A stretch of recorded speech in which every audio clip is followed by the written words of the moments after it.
महेंद्र दीवान की ये कहानी है। उसने बीए तक का अभ्यास किया हुआ था और वो उत्तर प्रदेश का रहवासी था।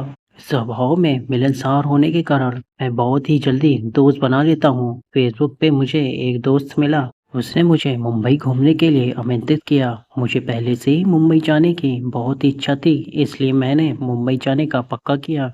लेकिन मुझे ये नहीं पता था कि मेरी ये छुट्टियाँ बहुत ही भयानक तरीके से ख़त्म होंगी। आज भी मैं उस खाकी कपड़े पहने हुए वाले भूत के बारे में सोचता हूँ तो मेरे मुंह से चीख निकल जाती है। मुंबई में मेरे दोस्त प्रतीक ने रेलवे स्टेशन के पास वाले घर पे मुझे रहने के लिए जगह दिया। 10 दिन की छुट्टियों में जुहू चौपाटी महालक्ष्मी मंदिर देखने का नक्की किया। प्रतीक नौकरी करता था, इसलिए उसके पापा को दोपहर का खाना देने जाने को मैंने मदद करने का नक्की किया। मुझे नहीं पता था कि दोस्त के पिताजी की ये मदद मुझे बहुत ही भारी पड़ने वाली थी। मैं मीरा रोड से टिफिन लेके जा रहा था। अचानक मेरी नज़र दाई और खाकी कलर के कपड़े पहने हुए एक आदमी पे पड़ी। मुझे लगा कि वो एक रेलवे का कर्मचारी होगा। मैंने उसको देखकर अपना सिर थोड़ा हिलाया और उसने भी अपना सिर हिलाया। लेकिन मैं जैसे ही आगे बढ़ा, वो आदमी भी रेलवे के पाटे पे आगे आगे चलने लगा।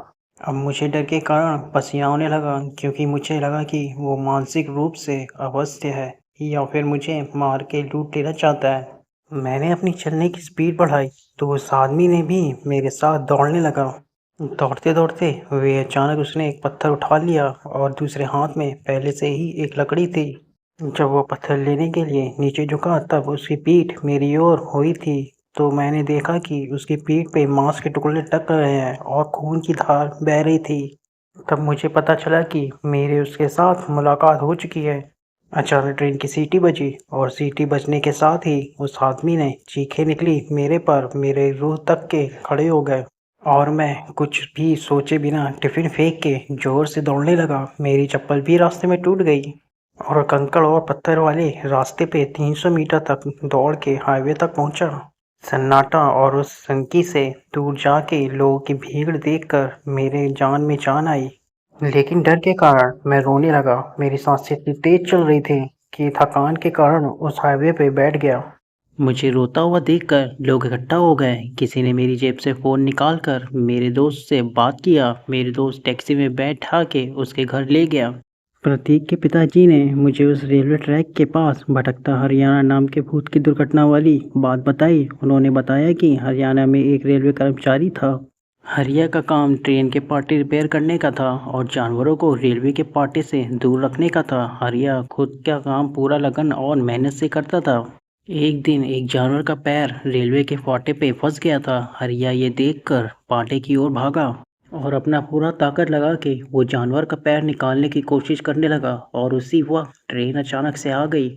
लेकिन बहुत ही कोशिश के बाद हरिया उस जानवर का पैर पाटे में से निकाल तो दिया, लेकिन ट्रेन की आवाज़ के कारण घबराया हुआ जानवर अपने सींग से हरिया को उछाल के पाटे पे फेंक दिया और हरिया की पीठ पर से ट्रेन गुजर गई।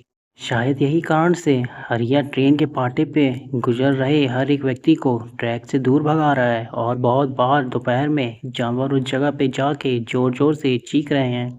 शायद उनको भी डरा के हरिया रेलवे फाटक से दूर भगाना चाहता है ताकि किसी के साथ उसके जैसी दुर्घटना न हो। 10 दिन की छुट्टियां 4 दिन में ही पूरी करके मैं ट्रेन के बदले बस से वापस अपने गांव चला गया। हरिया का भूत शायद अच्छे इरादे से लोगों को डरा रहा होगा, लेकिन उसको देखने का मेरा अनुभव मुझे आज भी डरा देता है। मोर हॉरर स्टोरी के लिए हमारे चैनल को सब्सक्राइब करें। मिलते हैं आपसे अगले वीडियो में, तब तक के लिए जय हिंद।